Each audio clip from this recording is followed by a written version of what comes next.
Episode 236 से 237 rebirth of white soul. ये story मेरे चैनल एडिशन पर अपलोड कर दी गई है। चलिए शुरू करते हैं। उनकी बात सुन मारप्रिया बोली, ये सब मेरी गलती से मुझे चोट लगी है। बुआ दादी इसकी कोई जिम्मेदार नहीं है। मुझे काम है, किचन में आपके लिए कुछ बना देती हूँ। इतना कहकर वो हल्की स्माइल करते हुए वहां से चली गई। उसकी जाने के बाद सौदामिनी जी सबकी तरफ देखकर गुस्से से बोली, ये क्या हो रहा है? प्रिया इस हालत में क्यों है? और उसे इतनी सारी चोट कैसे लगी? और वो क्यों किचन में काम करने के लिए जा रही है? जबकि घर में इतने सारे सर्वेंट हैं, तो इस घर की राजकुमारी को काम करने की क्या जरूरत है? अब आगे। उनकी बात सुनकर दादाजी ने गहरी सांस ली। उन्हें मिनी की नेचर के बारे में पता था कि वो कैसी इंसान है। वो प्रिया से बहुत ज्यादा प्यार करती थी, इसलिए वो ये बर्दाश्त नहीं करेगी कि प्रिया किसी नौकरानी की तरह काम कर रही है। तभी सौदामिनी जी के फोन पर मैसेज आया तो वो रेहान और अयान की तरफ देखकर बोले, देखो तुम्हारी बहन बाहर आ गई है, जाओ जाकर उसे लेकर आओ। उनकी बात सुनकर रेहान और अयान के माथे पर बल पड़ गए। वो दोनों अपनी बुआ दादी के पोती को ज्यादा पसंद नहीं करते थे। एयरपोर्ट पर उन लोगों ने उसे दूसरी कार में आने को बोलकर निकल आए थे। क्यों? वो हमेशा बकबक करके उन्हें परेशान कर देती थी। वो दोनों ना चाहते हुए भी बाहर चले गए। वहीं बाकी सबका भी मुंह बन गया। वहीं प्रिया की होंठों पर एक मक्कारी भरी मुस्कान थी। वो किचन में जाकर खुश होने लगी, क्योंकि बुआ दादी की बेटी स्नेहा के साथ उसकी रिलेशन बहुत अच्छा था। स्नेहा के जरिए ही तो प्रिया ने ये खबर बुआ दादी के पास पहुंचाई थी कि वो कितनी परेशान और दुखी है। प्रिया जैसा चाहती थी ठीक वैसा ही हो रहा था। उसकी सपोर्ट सिस्टम स्नेहा जो आ रही थी, जिसकी कंधे पर बंदूक रख के वो आराम से चला सकती थी। उसे पूरा यकीन था कि जरूर अब बुआ दादी सबको सुनाएंगी और उसकी सजा बंद करवा देगी स्नेहा, और वो तब जरूर ईशानी को सबक सिखाएंगे। वहीं दर्शित को अब सौदामिनी जी की बात बर्दाश्त नहीं हुआ, इसलिए वो गुस्से से बोला, बुआ दादी वो कोई इस घर की प्रिंसेस नहीं है। इस घर की प्रिंसेस मेरी बहन ईशानी है। प्रिया ने ईशानी को चोट पहुंचाने की कोशिश की है और उसके खिलाफ साजिश रची है, इसलिए ये उसकी सजा है। और उसे अगर यहाँ रहना है तो उसे ये सजा भुगतना ही पड़ेगा। उसकी इतनी गुस्से भरी आवाज सुनकर बुआ दादी को भी गुस्सा आ रहा था। वो दर्शित की तरफ देखकर फिर सबसे बोली, देख रहे हो आप लोग, ये लड़का कितनी बातामीज हो गया है। क्या तुम भी अपनी दादी माँ की तरह हो, जिसे उस अनाथ आश्रम से आने वाली लड़की ने पागल बना दिया है? और तुम सब उस लड़की की वजह से हमारी घर की राजकुमारी को सजा दे रहे हो। ऐसे भी अगर उसने इसके साथ कोई छोटी मोटी मजाक कर दिया है तो ये कौन सी बड़ी बात हो गई? जो टीम सब उसे इतनी बड़ी सजा दे रहे हो, वो इतनी चोट लगने के बाद भी काम कर रही है। उसे इस घर में एक सर्वेंट की तरह ट्रीट किया जा रहा है। भाई भाभी भले ही आप दोनों ने उसे इस फैमिली में ले आए, क्योंकि उसके अंदर इस खानदान की खून थी, पर वो बचपन में अनाथ आश्रम में पली बड़ी एक बेकार गवार लड़की से ज्यादा कुछ नहीं है। इसलिए उस वक्त भी मैंने उसे इस घर में लाने से मना किया था, पर आपने मेरी एक नहीं सुनी और मुझे ही पराया कर दिया और उसे इस घर में ले आए। आपने प्रिया के बारे में एक बार भी नहीं सोचा। को बचपन से हमारे साथ पली बड़ी थी, उसके अंदर हमारे फैमिली की संस्कार है। भले ही वो हमारा खून नहीं है, पर वो उस अनाथ आश्रम में रहने वाली गवार जंगली लड़की से तो बहुत बेहतर है ना। उनकी मुंह से ईशानी के लिए इतना गलत बात सुनकर सब गुस्से से भर गए। दादी माँ ने अब दादाजी की परवाह नहीं की। वो गुस्से से बोली, तुम होती कौन हो मेरी पोती के बारे में ऐसी घटिया बातें बोलने की? वो हमारी पोती है, उसका इस घर पर सबसे ज्यादा हक है, तो हम हाँ भला उसे बाहर सफर क्यों करने देते? वैसे भी यहाँ आने के बाद भी मेरी बच्ची ने बहुत कुछ झेला है। और खबरदार, मैं अपनी पोती के बारे में एक भी बातें नहीं सुनूंगी। अगर तुम इतने सालों बाद आए हो तो शांति से रहो, वरना तुम यहाँ से जा सकती हो। उनकी बात सुनकर सौदामिनी जी बहुत गुस्सा हो गई। भाभी, आप उस काल की आए लड़की के लिए मुझे घर से जाने के लिए बोल रही है, और अब भाई आप भी उन्हें कुछ नहीं बोल रही है? क्या यहाँ मेरी अब कोई भी वैल्यू नहीं है? इतना कहकर वो अपनी आंखों से आंसू बहाने लगी। उन्हें देखकर दादाजी ने अपना सिर पकड़ लिया। एक तरफ उनकी मुंहफट बहन थी तो दूसरी तरफ उनकी बीबी, और सबसे बड़ी बात उनकी पोती ईशानी उनके लिए भी सबसे आगे थी। उसके बारे में गलत सुनना दादाजी को भी बिल्कुल बर्दाश्त नहीं था। इसलिए वो सौदामिनी को समझाते हुए बोले, देखो मिनी, मुझे पता है कि तुम प्रिया को पसंद करती हो। इसका मतलब ये नहीं कि तुम हमारी पोती के बारे में कुछ भी कहोगी। और ये क्या बार बार लड़की लड़की लगा रखा है? वो तुम्हारी भी पोती है, और तुम्हें किसने कहा उसे गवार बेकार कहने की, जबकि तुम उसे जानती भी नहीं हो? उनकी बात सुनकर सौदामिनी जी का चेहरा हैरानी से सिकुड़ गया। उन्हें उम्मीद नहीं थी कि उनका भाई, जो उन्हें पहले बहुत प्यार करता था, वो भी उस लड़की की वजह से उन्हें ऐसा बोलेंगे। भाई, क्या आप उस लड़की के लिए मेरे साथ अपनी मिनी के साथ ऐसे बात कर रहे हैं? मुझे तो यकीन नहीं हो रहा है। उस लड़की ने कौन सा जादू कर दिया है आप पर? इतना कहकर वो रोने लगी। तभी बाहर से एक लड़की अपनी हिल को टक टक करके अंदर आई। उनके पीछे पीछे रेहान और अयान अपनी चेहरे पर आर्टिटेशन लिए अंदर अंदर आ रहे थे। उस लड़की ने एक क्रॉप टॉप और मिनी स्कर्ट पहना था। चेहरे पर ढेर सारा मेकअप और घमंड लिए वो ऐसे अंदर आ रही थी जैसे वो ही इस घर की असली मालिक हो। वहीं अंदर आकर उसने दादाजी और दादी माँ की पैर छू लिए, फिर आरती जी और सुकेत जी की भी उसने पैर छुए। बाकी सबको उसने हेलो बोला, पर समीर और दर्शित ने उसे कोई जवाब नहीं दिया।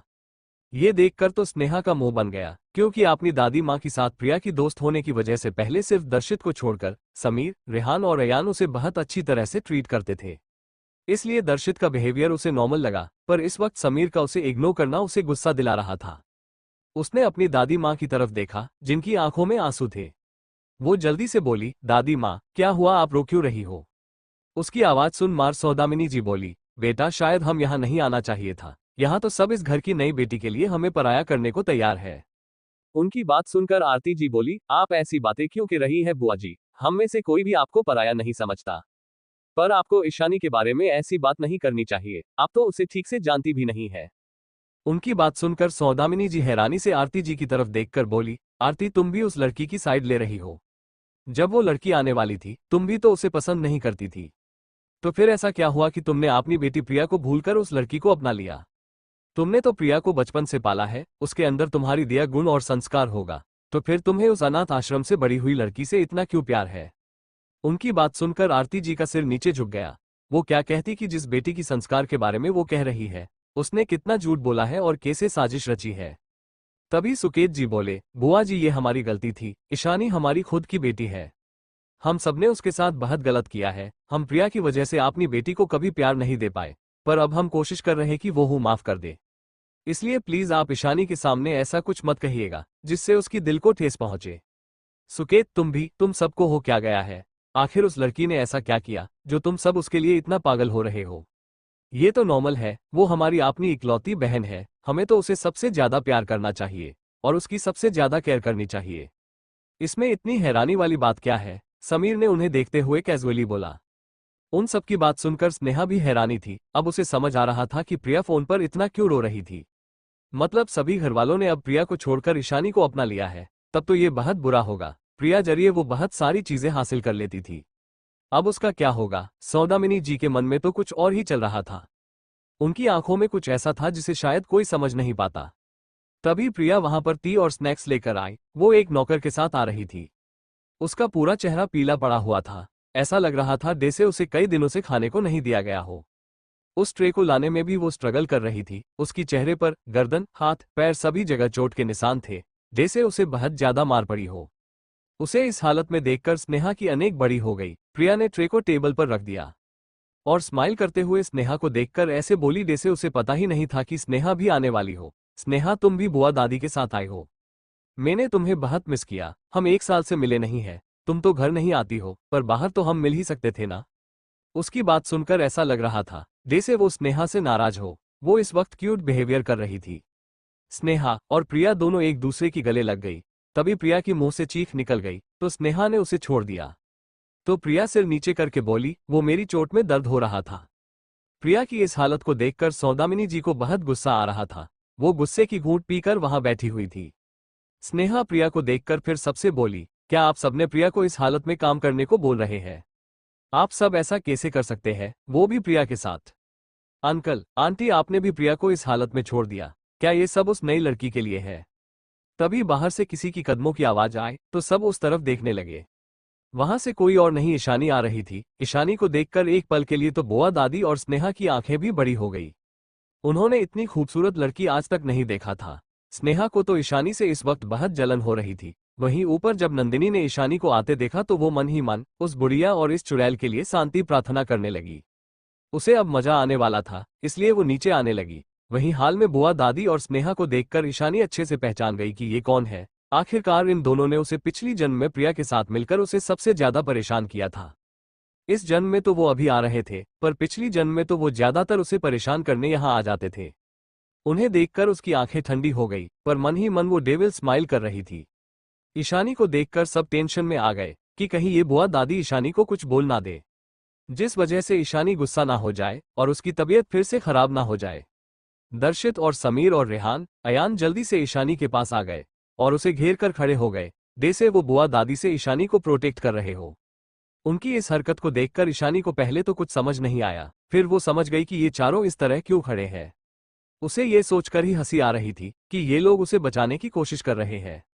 जब उसे इन सबको जरूरत थी तब ये उसके पास नहीं थे, पर अभी उसे प्रोटेक्ट करना चाहते हैं। ईशानी को ये सब बहुत फनी लग रहा था, पर पहली बार उसे समीर, रेहान और अयान पर गुस्सा नहीं आ रहा था, जिससे वो खुद ही हैरान थी। दर्शित ईशानी की सिर पर हाथ फेरते हुए बोला, बच्चा तुम थक गई होगी ना, जाओ जाकर फ्रेश हो जाओ।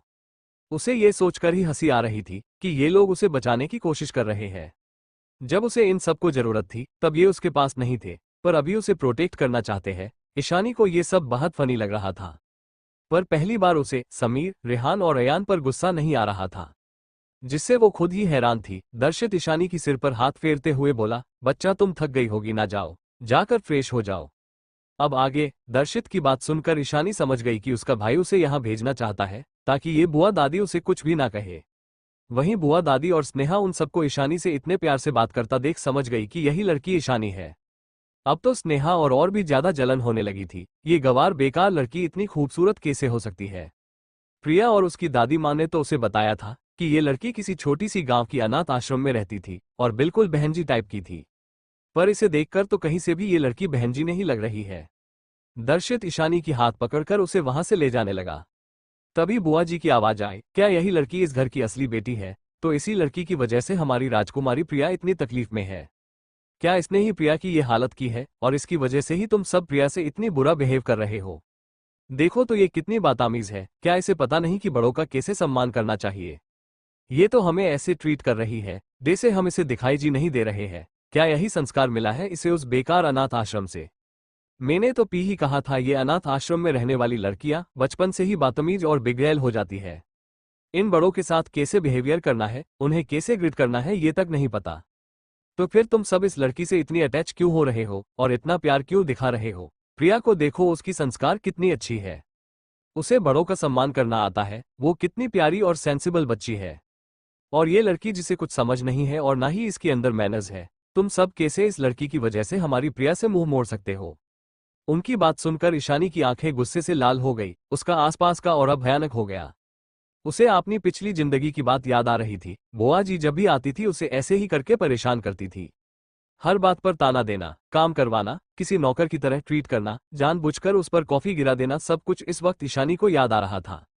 ये याद करके उसे इस वक्त बहुत गुस्सा आ रहा था। स्नेहा ने भी उसे कई बार प्रिया के साथ मिलकर थापड़ मारा था। वहीं बाकी सबको ईशानी की आसपास का खतरनाक ऑरा महसूस हो रहा था। ये बिल्कुल उसी तरह था जिस दिन ईशानी ने प्रिया की गला पकड़ लिया था और प्रिया मरते मरते बची थी। वहीं ईशानी बेहोश हो गई थी, उसे पैनिक अटैक आ गया रहा। ये याद करके सबको डर लगने लगा। उन्हें बुआ जी के लिए डर तो लग रहा था, पर सबसे ज्यादा डर उन्हें इस बात का लग रहा था कि कहीं ईशानी की तबीयत खराब ना हो जाए। समीर ईशानी के पास आकर बुआ दादी को देखकर बोला, बच्चा अभी अभी घर आए है, वो आपको जानती ही नहीं है तो ग्रिट कैसे करेगी? आरती जी भी बोली, हाँ बुआ जी, ईशानी तो आपको जानती नहीं है इसलिए उसने आपको ग्रिट नहीं किया। दादाजी और दादी माँ को पहली बार थोड़ी अच्छा महसूस हो रहा था सबको ईशानी की साइड से बोलता हुआ देखकर, पर उन्हें सौदामिनी जी पर गुस्सा भी आ रहा था। प्रिया तो सबको ऐसे ईशानी की साइड में देखकर गुस्से से आग बबूला हो रही थी। यही हाल स्नेहा का भी था। उसने इन सबके साथ घुलने मिलने की बहुत कोशिश की थी बचपन से, पर ये सब उसके साथ एक अनजान की तरह बिहेव करते थे। तो ये लोग इस कल की ईशानी से इतना क्यों अटैच हो रहे हैं? वहीं सबको ईशानी की तरफ से बोलता हुआ देखकर सौदामिनी जी को भी गुस्सा आने लगा। वो उन सबको देखकर बोली, इसे नहीं पता कि मैं कौन हूं, पर तुम सब तो उसे बता सकते हो ना? ऐसे भी अगर उसे नहीं पता तो भी उसे ग्रिट तो करना चाहिए ना? तभी दादाजी ईशानी की तरफ देखकर बोले, इशू बच्चा, ये मिनी है तुम्हारी बुआ दादी। ये आज ही राजस्थान से आई है, यूं यहाँ नहीं आई तुम्हारे आने में बाद, इसलिए शायद तुम उसे नहीं जानती हो। तभी प्रिया नाटक करते हुए बोली, हाँ ईशानी, ये बुआ दादी है, तुम्हें इन्हें रिस्पेक्ट के साथ ग्रिट करना चाहिए। ये बहुत अच्छी है, प्यारी है, वो तुम्हें माफ कर देगी। उसकी बात सुनकर सौदामिनी जी तो आसमान में उड़ने लगी और बोली, तुम ही इस घर में मेरी सबसे प्यारी बच्ची हो। फिर ईशानी की तरफ देखकर बोली, तुम लड़की, तुम्हें प्रिया से कुछ सीखना चाहिए। वो कितनी सेंसिबल और अंडरस्टैंडिंग है। तुम्हारी वजह से उसे दुख मिल रहा है, फिर भी वो तुम्हारी भलाई के बारे में सोच रही है। ईशानी जो अभी तक शांत खड़ी थी, उसकी चेहरे पर एक सरकास्टिक मुस्कान आ गई। रिस्पेक्ट तो म्यूचुअल होनी चाहिए ना मिसेस सौदामिनी, पर मुझे नहीं लगता कि आप वो रिस्पेक्ट डिजर्व भी करती हो। और आपने क्या कहा, मुझे इस लड़की से सीखना चाहिए, पर सॉरी, मुझे किसी कैरेक्टरलेस लड़की से कुछ भी सीखने की जरूरत नहीं है। वैसे मुझे लगता है सबसे ज्यादा तो आप ही इस लड़की प्रिया से प्यार करती है। मुझे तो ऐसा लग रहा है जैसे आप अपनी खुद की पोती से भी ज्यादा प्रिया से प्यार करती है। कहीं ये आपकी कोई नाजायज बच्चे की बेटी या पोती तो नहीं है ना? तो क्यों ना आप ही इस घटिया लड़की को अपने साथ अपने घर ले जाए। वैसे आपकी कनेक्शन इसके साथ अच्छी है, यहाँ तो इसे कितना सजा मिल रही है, वहां जाकर वो आराम से रहेगी। ये कहते हुए ईशानी की होंठों पर एक खतरनाक स्माइल थी। वहीं सौदामिनी जी की तो डेसे पैरों तले से मानो जमीन ही खिसक गई थी। वो मन ही मन डर से बोल रही थी, कहीं इस लड़की को हमारे बारे में कुछ पता तो नहीं चल गया है। फिर अपना सिर झटक कर बोली, नहीं, ऐसा कैसे हो सकता है। उस राज को हमेशा राज ही रहना होगा, वो कभी किसी के सामने नहीं आ सकती, वरना मेरी प्लानिंग पर पानी फिर जाएगी। नहीं, इस लड़की को कुछ पता नहीं होगा, ये तो बस एक छोटी सी बच्ची है। इतना सोच कर गुस्से से बोली, तुम घटिया लड़की, तुम्हारी हिम्मत कैसे हुई हमारे बारे में ऐसी बात करने की। लगता है किसी ने तुम्हें संस्कार नहीं सिखाया। मुझे तुम्हें एक अच्छा सबक सिखाना चाहिए ताकि तुम आगे ऐसी घटिया बात कभी ना करो। इतना कहकर वो आगे आए और समीर को साइड करके ईशानी को थापड़ मारने के लिए अपनी हाथ उठा दिया। ये देखकर सबकी आंखें बड़ी हो गई। वहीं नंदिनी तो तीखी स्माइल लिए बुआ जी को देख रही थी। उसे पता था अब तो ये बुढ़िया रोने वाली है। तभी ईशानी ने सौदामिनी जी की हाथ को पकड़ लिया और जोर से उनकी हाथ को मोड़ दिया, तो उनकी हाथ की हड्डियों की चटकने की आवाज आई और सौदामिनी जी की चीख उस पूरे लिविंग रूम में गूंज गई। घरवालों के साथ साथ दूर खड़े सर्वेंट भी हैरानी से सब कुछ देख रहे थे। सौदामिनी जी की हाथ की हड्डियां मानो टूटने की कगार पर थी। ईशानी ने झटके से उन्हें छोड़ दिया और गुस्से से बोली, आइंदा से मुझे छूने की कोशिश भी मत करना। फिर उनके पास जाकर बोली, वरना वो हाल करूंगी कि कोई तुम्हें पहचान भी नहीं पाएगा। उसकी बात सुनकर बुआ जी हद से ज्यादा डर गई। उन्हें ईशानी से इस वक्त बहुत डर लग रहा था। वहीं अपनी दादी माँ की ये हालत देखकर स्नेहा से रहा नहीं गया। वो आगे आकर गुस्से से बोली, तुम्हारी हिम्मत कैसे हुई मेरी दादी माँ को मारने की। इतना कहकर वो जैसे ही ईशानी को मारने वाली थी, ईशानी ने उसकी बालों से उसे पकड़ लिया और उसकी गालों पर थापड़ मारने लगी। स्नेहा को समझ ही नहीं आया कि अचानक क्या ही गया। उसे सामने खड़ी ईशानी 2-4 गुना ज्यादा नजर आ रही थी। वहीं ईशानी तो अपनी पिछली जन्म का बदला ले रही थी। इस लड़की ने भी तो उसे कई बार थापड़ मारा था और ईशानी की डिक्शनरी में तो माफी लिखा ही नहीं था, खास करके उनके लिए जिन्होंने उसे हद से ज्यादा दर्द दिया था और परेशान किया था। बाकी सब चुपचाप खड़े थे, कोई भी ईशानी को रोकने के लिए आगे नहीं आ रहा था। स्नेहा चाहकर भी ईशानी की हाथ से खुद को छुड़ा नहीं पा रही थी। वहीं किसी को कुछ ना कहता देख सौदामिनी जी अपनी होश में आए और ईशानी की तरफ देखकर बोली, ए लड़की, तुम्हारी हिम्मत कैसे हुई मुझे हाथ लगाने की और मेरी पोती को मारने की। छोड़ उससे। उन्हें इस वक्त अपनी हाथ में बहुत दर्द हो रहा था, पर वो स्नेहा को ऐसे मार खाते हुए नहीं देख सकती थी। वो सबकी तरफ देखकर बोली, आप सब अब भी चुप खड़े हो, आपको दिख नहीं रहा है क्या कैसे ये जंगली लड़की ने मुझे मारा और अब स्नेहा को मार रही है। कोई उसे रोको, ये लड़की सच में बहुत ज्यादा इल मैनर्स वाली है। तभी नंदिनी गुस्से से बोली, ओ ए बुढ़िया, तुम जो कोई भी हो, तुम्हें किसने हक दे दिया मेरी इशू के बारे में ऐसा बोलने की। मुझे तो तुम्हें देखकर लगता है जैसे तुम दोनों दादी पोती किसी सकस से आए जोकर हो। पता नहीं किस जंगल की जानवर हो तुम दोनों। फिर तुम दोनों की हिम्मत कैसे हुई मेरी दोस्त को जंगली कहने की। और तुम्हारी ये मेकअप से पुती चुड़ैल पोती की हिम्मत कैसे हुई मेरी दोस्त पर हाथ उठाने की। ये सभी थापड़ वो डिजर्व करती है। उसकी बात सुनकर सौदामिनी जी हैरानी से उसे देखने लगी और बोली, तुम लड़की तुम होती कौन हो हंसते घर की मामलों में बोलने वाली। तुम्हें पता भी है मैं कौन हूँ। तुम्हारी हिम्मत कैसे हुई मेरी इंसल्ट करने की। भाई, आप इस लड़की को और उसे कुछ बोल क्यों नहीं रहे हैं। क्या आपको दिख नहीं रहा है कि कैसे वो स्नेहा को मार रही है और ये लड़की कैसे हमारी इंसल्ट कर रही है। ये कहकर वो रोने लगी और बोली, क्या इस घर में अब मेरी यही औकात रह गई है कि कोई भी मेरी बेइज्जती करे और हम पर हाथ उठाए। दादाजी असहाय होकर सब कुछ देख रहे थे। उन्हें अपनी बहन से प्यार था, पर उन्हें अपनी पोती से सबसे ज्यादा प्यार था। वो ईशानी की तरफ देख मार बोली, ईशानी बच्चा, अब उसे छोड़ दो, उसे अपनी गलती की सजा मिल चुकी है। आपने दादाजी की बात सुनकर ईशानी ने मन ही मन सोचा, मेरे दादाजी कितने भोले हैं, उन्हें ये तक नहीं पता है कि कौन उनके दुश्मन है और कौन दोस्त। उसने एक झटके से स्नेहा की बाल को छोड़ दिया तो स्नेहा धड़ाम से नीचे गिर गई। उसकी आंखों के आगे सिर्फ अंधेरा दिखाई दे रहा था। तभी दादी माँ बोली, तुम्हें मैंने मना किया था मेरी पोती से बदतमीज मत करना, अब मार खाकर अच्छा तो लग रहा है ना। उनकी ऐसी बातें सुनकर सौदामिनी जी के अंदर और भी गुस्सा आ गया, पर वो कुछ नहीं बोली और स्नेहा के पास झुक गई और बोली, स्नेहा को कोई सोफे पर बिठाओ। देखो इस लड़की ने उसकी हालत कितनी खराब कर दिया है। पर कोई आगे नहीं आया क्योंकि चारों भाई ईशानी के पास खड़े हो गए थे। बच्चा शांत हो जाओ, दर्शित ने उसकी पीठ को रब करते हुए बोला। हाँ, गहरी गहरी सांस लो, इतना गुस्सा तुम्हारे लिए ठीक नहीं है। समीर भी उसकी हाथ को सहलाते हुए चिंता से बोला। हाँ, तुम्हारी तबीयत खराब हो जाएगी बच्चा, तुम्हें अब शांत हो जाना चाहिए। रेहान और अयान भी बार बार टेंशन से उसे यही बोल रहे थे। उन्हें डर लग रहा था कि कहीं पिछली बार की तरह ईशानी ज्यादा गुस्सा और पैनिक होने की वजह से बेहोश ना हो जाए। ईशानी को पता नहीं क्यों उन चारों भाइयों को अपनी इतनी चिंता करते देख एक अलग ही फीलिंग हो रही थी। वहीं दादा, दादी, सुकेत जी और आरती जी भी चिंता से ईशानी को ही देख रही थी, जिसे देखकर सौदामिनी जी और स्नेहा का चेहरा गुस्सा और नफरत से भर गया था। प्रिया तो और भी ज्यादा गुस्से में थी, कुछ भी उसकी प्लान के हिसाब से नहीं हो रहा था। उसने तो सोचा था बुआ दादी और स्नेहा उसकी मदद करेंगे ईशानी को सबक सिखाने में, पर यहाँ तो वो दोनों ही आते ही ईशानी से मार खाकर पड़े थे। ईशानी को सब शांत कराने की कोशिश कर ही रहे थे, तभी किसी ने आकर सबको ईशानी से दूर कर दिया और ईशानी को अपने गले से लगा लिया। जैसे ही ईशानी को मोक्ष की बाहों की गर्मी महसूस हुई, उसकी बेचैनी पूरी तरह से खत्म हो गई। ये मोक्ष ही था जो बाहर ईशानी की आने का वेट कर रहा था, ताकि वो दोनों क्लब जा सके। पर जब ईशानी को आने में देर हुई तो वो अंदर आ गया।